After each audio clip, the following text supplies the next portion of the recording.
সরাসরি নারায়ে তাকবীর আল্লাহু আকবার বলে নেমেছে। স্টাইলটা ছিল ভিন্ন। দখল হয়েছে মাননীয় স্পিকার। এখন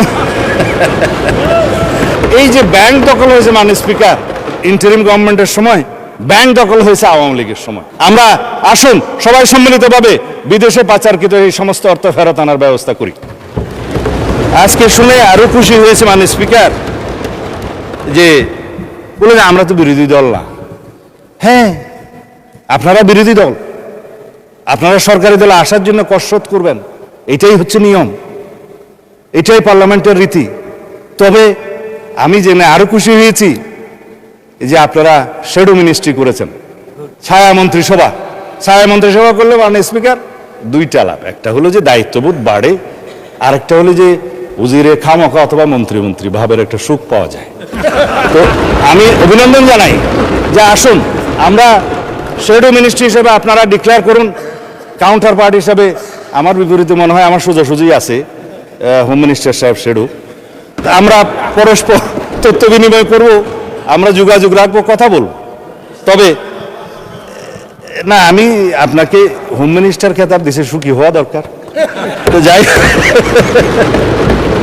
মাননীয় স্পিকার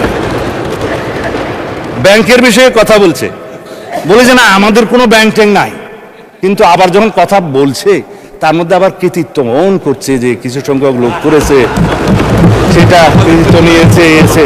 মাননীয় স্পিকার ব্যাংক টাকা তো ভালো, অস্বীকার করার দরকার কি? তবে শুধুমাত্র দুষ্ট লোকেরা বলে যে কত পার্সেন্ট শেয়ার কার আছে এটা একটু খোলাসা করা দরকার। তাহলে পরে এই যে ব্যাংক দখল হয়েছে মাননীয় স্পিকার, ইন্টারিম গভর্নমেন্টের সময় ব্যাংক দখল হয়েছে আওয়ামী লীগের সময়। দখল হয়েছে, স্টাইলটা একটু ভিন্ন ছিল মাননীয় স্পিকার। কেউ সরকারি ইন্টেলিজেন্স ব্যবহার করে হোটেলে ডেকে নিয়ে এসে করেছে, আর কেউ সরাসরি নারায়ে তাকবীর আল্লাহু আকবার বলে নেমেছে। স্টাইলটা ছিল ভিন্ন।